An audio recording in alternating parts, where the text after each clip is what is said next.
하나님의 말씀 보겠습니다. 오늘 성령 강림주일 하나님께서 우리에게 주시는 말씀 사도행전 2장 1절로 4절까지의 말씀입니다. 신약성경 사도행전 2장 1절로 4절까지의 말씀.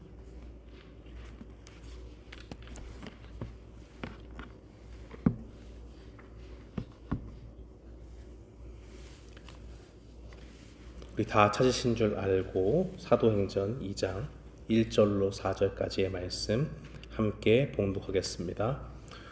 오순절 날이 이미 이름에 그들이 다 같이 한 곳에 모였더니 호련히 하늘로부터 급하고 강한 바람 같은 소리가 있어 그들이 앉은 온 집에 가득하며 마치 불의 혀처럼 갈라지는 것들이 그들에게 보여 각 사람 위에 하나씩 임하여 있더니 그들이 다 성령의 충만함을 받고 성령이 말하게 하심을 따라 다른 언어들로 말하기를 시작하니라.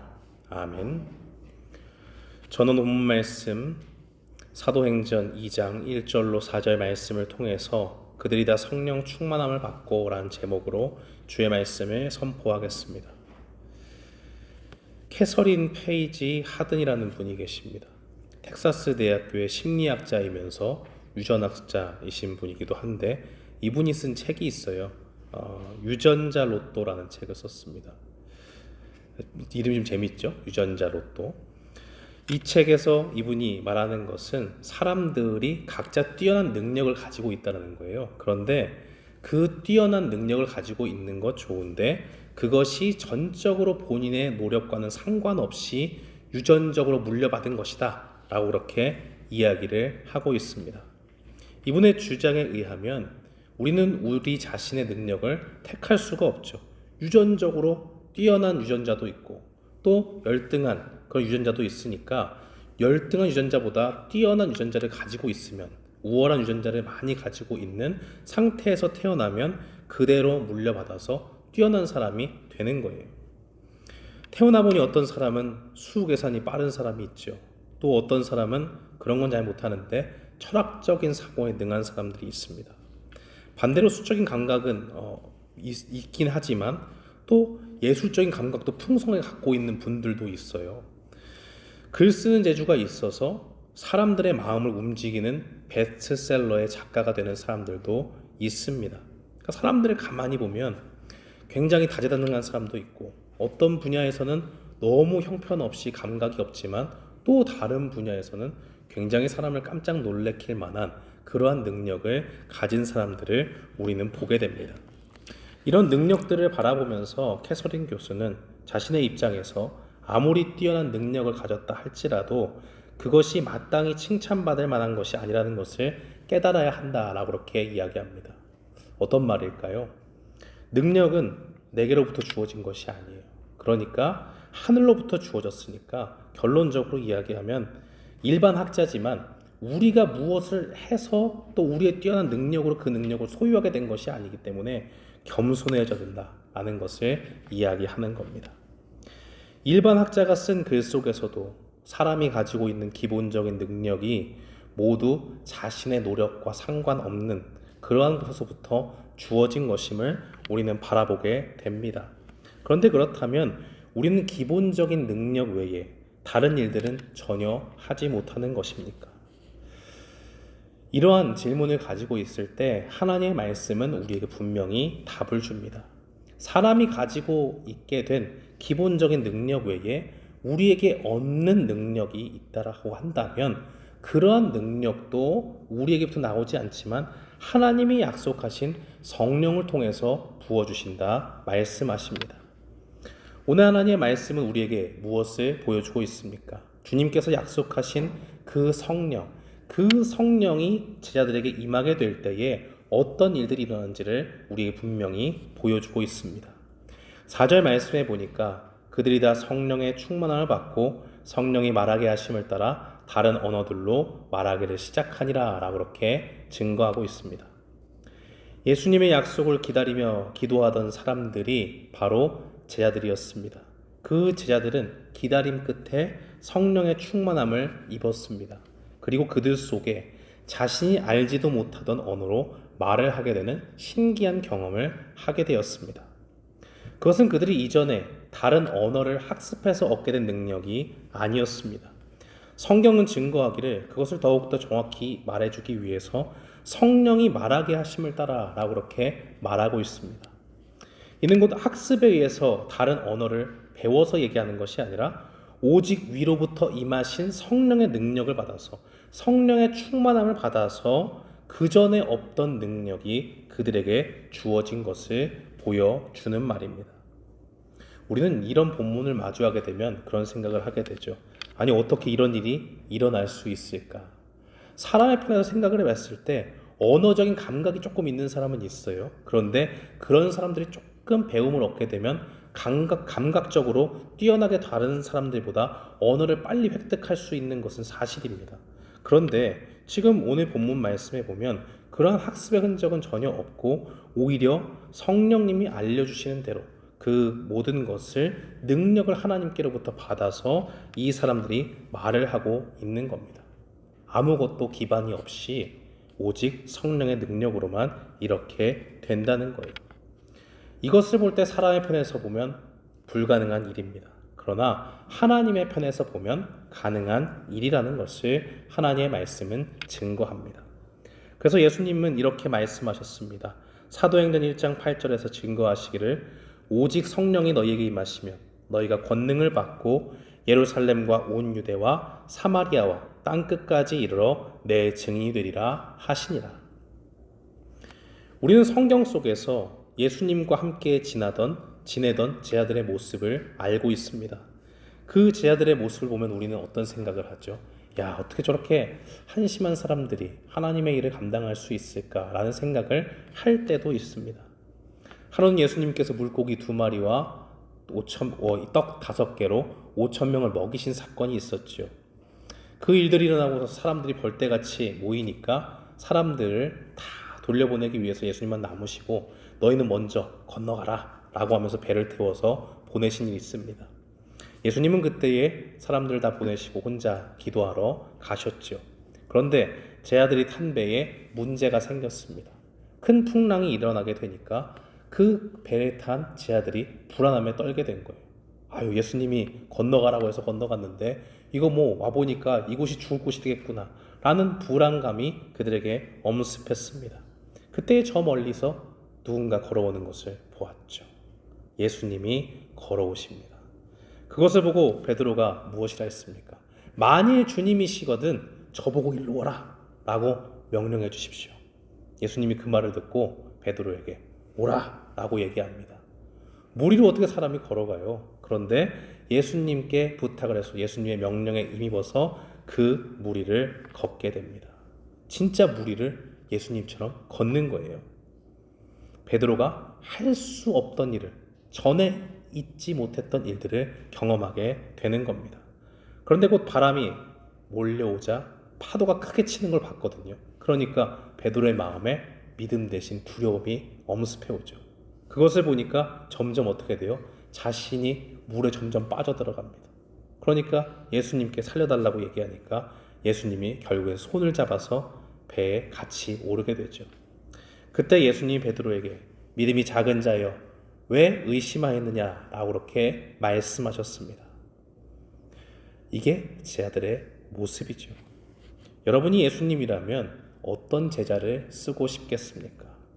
이런 제자 말고 유능하고 정말 확실하게 주님을 믿고 말도 잘하고 대단한 믿음을 갖고 있는 사람, 그런 사람이 있어야지만이 땅끝까지 복음을 전하는 그 일에 사용하기에 적합한 사람이 아닐까라는 생각을 하지 않겠습니까? 그러나 예수님은 그런 부족한 제자들을 가지고 주님의 일들을 하게 하셨습니다. 그대로 하셨어요. 다른 누구를 실력이 안 된다고 탈락시킨 일이 없습니다. 예수님이 없을 때 서로 누가 높은가 싸우기도 하고 예수님이 하신 말씀이 도대체 무슨 말인지 알아듣지도 못하는 그런 한심한 사람들, 연약하고 믿음 없는 사람들을 사용하셨다는 겁니다. 그 사람들에게는 어떤 가능성도 없고 그들에게 특출한 능력도 없었지만은 하나님이 보내주실 성령님께서 그들에게 하나님의 능력을 부어주실 것이 확실하기 때문에 그 제자들을 그대로 데리고 가십니다.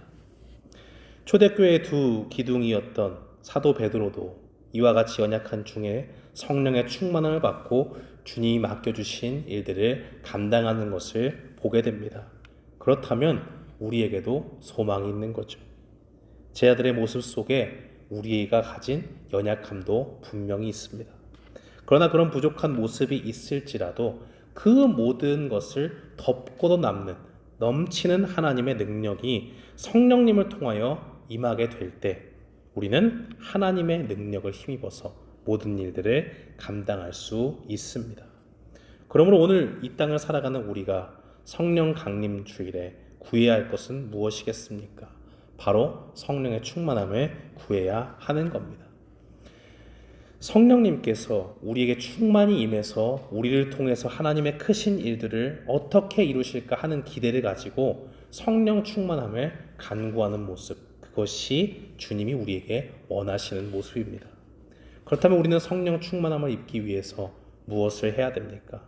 먼저 우리에게 필요한 것은 하나님의 말씀을 그대로 믿고 순종하는 일이 반드시 필요합니다.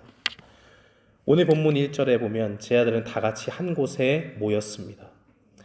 예수님이 죽으심을 예고하시고 실제로 죽으셔서 그들 곁을 떠나셨을 때 제자들은 어디로 갔습니까? 다 뿔뿔이 흩어졌어요. 같이 모여서 지금 우리가 믿던 주님이 어떻게 됐는지 모르겠는데 도대체 이게 일이 되는 거냐 마는 거냐, 이러한 논의도 할 필요 없이 예수님이 바로 그 자리에 잡혀가셨기 때문에 혼비백산하면서 흩어진 것을 보게 됩니다. 그들은 낙심했고 서로 하던 일을 하면서 베드로도 물고기 잡는 일에 다시 종사하고 돌아갔습니다. 그러나 지금 예수님이 떠나 계신 이 순간에 제자들은 무엇을 하고 있습니까? 예수님이 약속하신 말씀을 붙잡고 그대로 그 말씀을 믿으면서 함께 모이기를 힘썼다는 겁니다. 사도행전 1장에 보면 예수님은 부활하셔서 다시 제자들에게 나타나셨습니다. 제자들 앞에서 하늘로 올라가시기 전에 예수님은 제자들에게 이 말씀을 주셨죠. 사도행전 1장 4절로 5절 말씀을 보면 사도와 함께 모이사 그들에게 분부하여 이르시되 예루살렘을 떠나지 말고 내게서 들은 바 아버지께서 약속하신 것을 기다리라. 요한은 물로 세례를 베풀었으나 너희는 몇 날이 못되어 성령으로 세례를 받으리라 하셨느니라. 이렇게 말씀하시고 예수님은 하늘로 올라가셨습니다. 언제 다시 오실지 모르지만 예수님은 올라가셨고 다시 오실 것을 약속하신 그 예수님의 부재는 여전합니다. 제자들은 이 땅 가운데 남겨져 있지요. 그때 제자들은 예수님이 자신의 곁에 없다는 것을 알면서도 이전에 그 흩어지던 모습과는 다른 행동을 하게 되는 것을 봅니다. 그것이 무엇입니까? 그들에게 주신 하나님의 말씀을 믿고 말씀대로 이루어질 것을 믿고 순종했다는 겁니다. 예전에 예수님이 잡혀가시고 십자가에 고난당하실 때에 만일 그들에게 말씀을 믿는 믿음이 있었다면 그들은 흩어지지 않았을 겁니다. 말씀대로 이루어지는구나, 주님의 뜻이 이루어진다 하면서 그들은 두려움에 떨지 않고 하나님이 어떻게 역사하시는지 우리가 확실히 볼 기회가 생겼다라고 생각했을 겁니다. 그러나 그들은 그러지 못하고 뿔뿔이 흩어졌죠. 그러나 지금의 상황에서는 그들은 흩어지지 않았습니다. 예수님의 말씀처럼 예루살렘을 떠나지 않았습니다. 각자가 흩어져서 낙심에 빠지는 대신에 오히려 한데 모여서 기도하기를 전혀 힘썼다는 겁니다. 예수님은 제자들에게 내게서 들은 바 아버지께서 약속하신 것을 기다리라라고 말씀하셨습니다. 예수님은 제자들에게 어떤 말씀을 들려주셨습니까? 내게서 들은 바라고 했잖아요. 요한복음 14장 26절에 보니까 예수님은 성령님을 약속하셨습니다. 보혜사 곧 아버지께서 내 이름으로 보내실 성령, 그가 너에게 모든 것을 가르치고 내가 너에게 말한 모든 것을 생각나게 하리라. 사람들과 이야기하다가 나도 모르게 하나님의 말씀에 대해서 술술 이야기하는 자신을 볼 때가 있지 않습니까? 평소에 암송했던 구절도 아닌데 하나님께서 갑자기 생각나게 하시고 그 말씀을 또 다른 말씀과 연결시켜서 사람들에게 전하게 할 때가 있지요.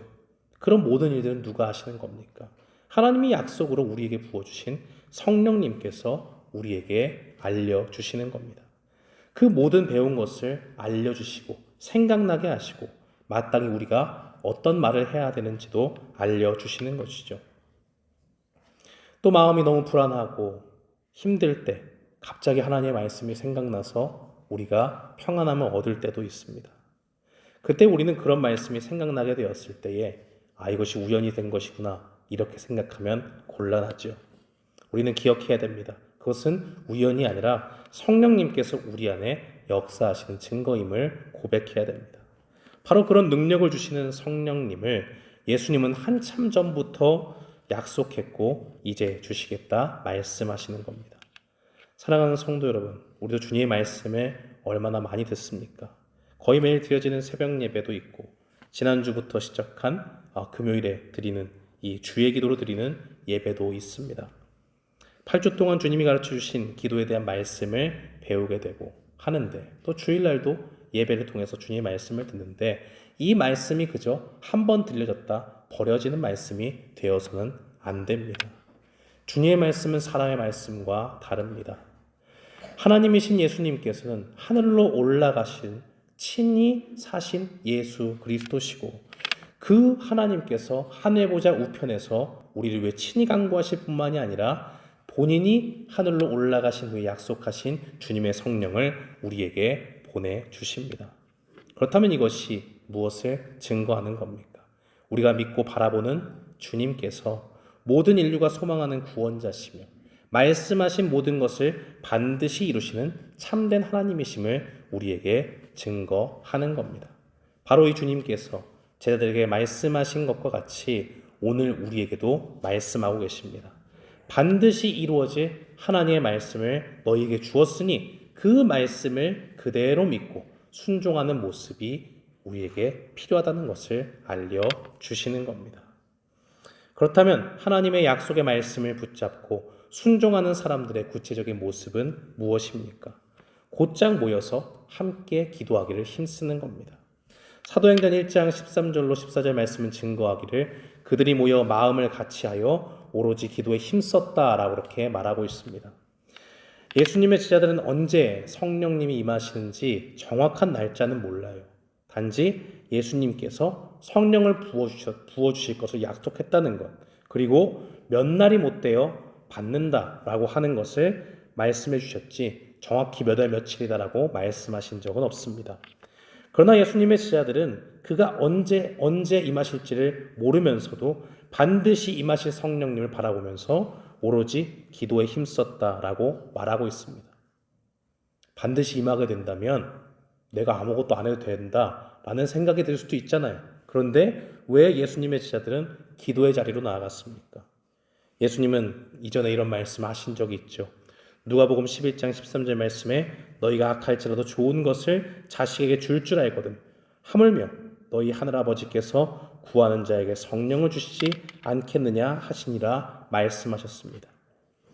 예수님께서는 구하는 사람들에게 성령을 주신다 약속하셨습니다. 그러면 반드시 임하게 될 성령님을 기다리는 사람들은 주님의 말씀에 순종함으로써 성령님을 간구하는 모습이 필요하다는 겁니다. 당연히 오니까 아무것도 하지 말아야지. 이것이 아니라 우리에게 임하실 그 성령님을 우리가 받을 때까지 간절함으로 주님의 오심을, 성령님의 오심을 기다리면서 기도의 자리로 나아가는 겁니다. 이렇게 주님이 주신 약속의 말씀을 믿고 순종함으로 예루살렘을 떠나지 않고 기도의 자리로 나아간 사람들, 그 사람들에게 하나님은 약속하신 성령님을 부어주셨습니다. 그 결과로 보게 되는 것이 바로 오늘 본문의 말씀입니다. 주님이 약속하신 성령님께서는 오순절에 임했습니다. 오순절은 부활절이 지나고 50일 뒤라는 그러한 뜻을 가지고 있습니다. 순이라는 것은 10을 얘기하고 오는 그것이 5번이니까 50을 이야기하는 것이죠. 구약에서는 이 절기를 6월절 후에 7번의 7주가 지났다라고 해서 77절이라고 이야기했고 77절은 원래 처음 추수하는 것을 이 하나님 앞에 바치는 그러한 것입니다. 하나님께서 주신 복을 바라보면서 감사함으로 그 열매를 드리는 것이죠. 이제 예수님께서 약속하신 성령의 역사로 성령의 충만함을 입은 제자들을 통해서 여러 곳에 모인 유대인, 경건한 유대인들이 예루살렘으로 모이게 되었습니다. 그들이 복음을 듣게 되었지요. 성령 충만함을 입은 사도들을 통해서 이루어진 일들입니다. 그들은 다른 언어를 쓰고 있음에도 성령 충만함 받은 제자들을 통해서 주의 복음을 들었는데, 그 현상을 보는 사람들은 어떤 사람은 신기하기도 하고 어떤 사람은 이 사람들이 세술에 취했다라고 하면서 조롱하기도 했습니다. 베드로는 사도행전 2장 14절에서 이 일을 너희로 알게 할 것이니 내 말에 귀를 기울이라 라고 하면서 복음을 전했습니다. 그리고 그들은 베드로의 설교를 통해서 예수가 그리스도이심을 듣게 되었고, 그 자리에서 세례받은 사람이 3,000명이나 되었다라고 성경은 증거하고 있습니다. 예수님께서 성령을 약속하시고 제자들에게 다른 나라의 말들을 하게 하신 이유는 무엇입니까?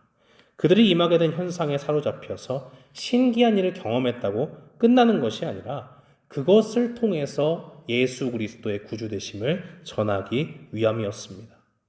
성령의 역사로 말미암아서 그들은 알지 못하는 말이지만 새로운 말들을 했고, 그것을 듣는 모든 사람들이 와서 들을 때에 각기 온 곳이 다르지만 그 곳에 있는 말들로 자동적으로 번역이 되어서 듣게 되는 거예요.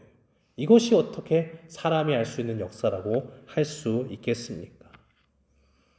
바로 그 성령의 역사로 말미암아 하나님 앞에 드려진 첫 열매의 시작이 3,000명의 사람들이었고, 이로 인해서 이 땅의 교회가 시작되었음을 알리는 중요한 절기가 바로 성령 강림 주일입니다.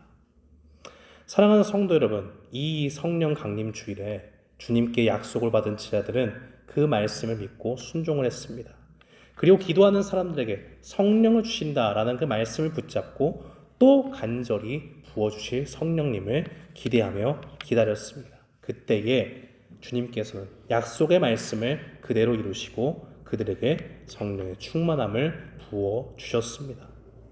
성령님 임하실 때에 바람 같은 소리가 있었다라고 하죠. 성령님의 역사가 마치 보이지는 않지만 분명히 있는 바람의 역사와도 같았기 때문입니다. 강력한 성령님의 역사는 바로 그들에게 불의 혀처럼 임하는 것을 보게 됩니다. 그것은 무엇을 상징합니까? 바로 모세가 하나님을 만날 때 불타는 떨기나무 속에서 그 하나님의 임재를 경험하게 되죠. 바로 그런 모습처럼 성령님을 통해서 하나님이 우리에게 임했구나 하는 그런 뜨거움이 있었다는 것을 상징하는 것이고, 동시에 정결의 도구로서 우리 속을 정결케 하시는 성령님의 능력을 힘입었다라는 것을 분명히 보여주고 있습니다. 바로 그러한 성령의 충만한 역사를 통해서 그들이 하나님의 크신 복음을 전하는 데 사용되었고, 그들의 실상은 참 한심하고 부족한 사람들이지만 오히려 그런 사람들을 통해서 성령님의 주도하심 가운데 모든 일들을 이루시는 하나님을 바라보며 교회가 세워지는 역사의 현장을 우리는 바라보고 있는 겁니다.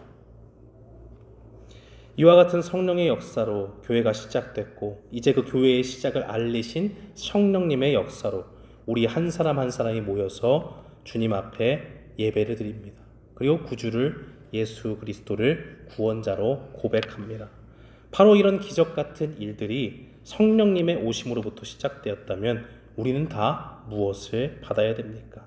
다른 것으로 우리 속에 채울 생각을 하지 말고 오직 우리 속에 새로운 일들을 행하시고 우리가 하지 못하는 일도 능히 감당케 하시는 성령의 충만함을 받아 생활해야 됩니다. 요한복음 14장 17절 말씀은 증거하기를 그는 진리의 영이라 세상은 능히 그를 받지 못하나니 이는 그를 보지도 못하고 알지도 못함이라. 그러나 너희는 그를 아나니 그는 너희와 함께 거하시며 또 너희 속에 계시겠음이라 라고 그렇게 증거합니다.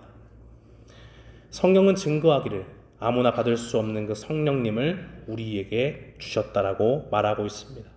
이 성령님이 우리 안에 충만히 임하실 때 기적과도 같은 일들로 교회를 세우셨다면 우리의 삶 속에는 어떠한 더 큰 일들도 할 수 있다라는 그러한 모습을 우리에게 말씀하고 계십니다. 이 성령님의 역사의 중심엔 무엇이 있습니까? 주님의 말씀을 그대로 믿는 믿음이 있고 그 말씀을 그대로 믿는 가운데 순종하고 기도하는 모습이 있습니다. 사랑하는 성도 여러분, 오늘 살아가는 우리에게 진정으로 필요한 것이 무엇이겠습니까? 자기 자신을 열심히 개발해가지고 내 능력으로 어떤 능력치 이상을 도달하는 그러한 것도 나름대로 훌륭한 삶이라고 말할 수 있죠.